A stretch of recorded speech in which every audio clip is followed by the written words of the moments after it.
to take the seat across from Renee. A part of Renee wondered if there was ever a time when Elliott hadn't gotten the best of everything. "That's what I'm here for, Mr. Elliott. My job is to make sure that not only your mother, but anyone faced with emotional concerns that can impede their recovery is given help to deal with those issues." He nodded, and his smile widened. "Have you met my mother?" Renee returned his smile. For some reason, she was drawn to it. "Yes, I had a chance to talk to her a few days ago. I found her to be a very beautiful person, both inside and out." He chuckled. "She is that." Renee could tell Tegan loved his mother very much. In talking with Karen Elliott, Renee had discovered the woman had 3 sons and a daughter. Tegan, at 29, was the 3rd child, youngest of the sons, and a news editor at one of the family magazines, Pulse. Renee had also discovered during her talk with Karen that of all her children, she and Tegan had the closest relationship. "So tell me, what are we up against, Ms. Williams?" Tegan's question broke into Renee's thoughts. "Now that the doctor has given your mother the diagnosis and a decision has been made for surgery, what Karen needs from her family more than anything is support. I understand some of you don't comprehend her reasons for having a double mastectomy when a tumor was found in only one breast. She wants to have both removed as a precaution. Doing so is her choice and should be accepted as such.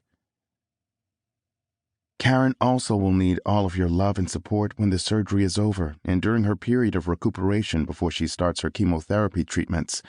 Again, although there is no sign the cancer has spread to the lymph nodes, she has decided to undergo chemo as a precaution.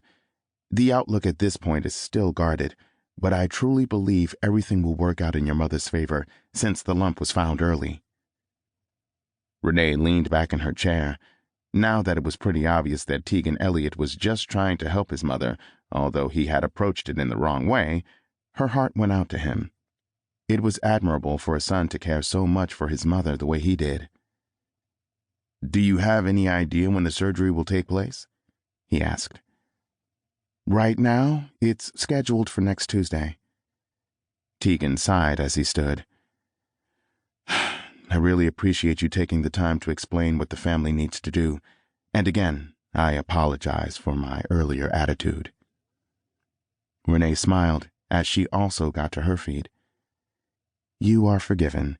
I completely understand how an unexpected medical condition can cause havoc to even the mildest-mannered individual." He laughed. "I said I'm normally a likable guy. I never said anything about being mild-mannered." Renee grinned.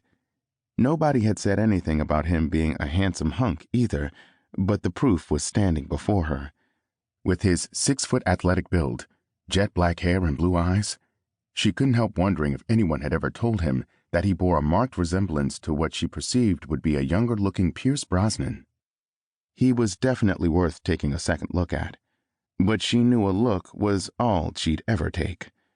Men with the kind of money the Elliots had didn't bother dating people out of their social class. Besides, he was white and she was black. "Here's my business card, Mr. Elliott. As your mother's social worker, I'm here whenever you need me. Just give me a call." Tegan accepted the card and placed it in the pocket of his jacket. "I appreciate that. I'll get the family together tonight and we'll talk about what you and I have discussed. Right now, my mother's health, as well as her peace of mind, is the most important thing. Thanks for everything." Renee watched as he turned and walked out of her office. Tegan, better known to family and friends as Tag, stepped into the elevator, glad he was alone. He released a deep sigh that came all the way from his gut. What the hell had happened to him while in Renee Williams's office? The woman was definitely a beauty and radiated an almost palpable feminine presence that nearly knocked him to his knees. Nothing like that had ever happened to him before while sharing space with a woman. When she'd spoken, the silkiness of her voice was enough to stroke everything male inside of him. It had been like a physical caress on his senses. And when their hands had touched in that handshake, it had taken everything he had to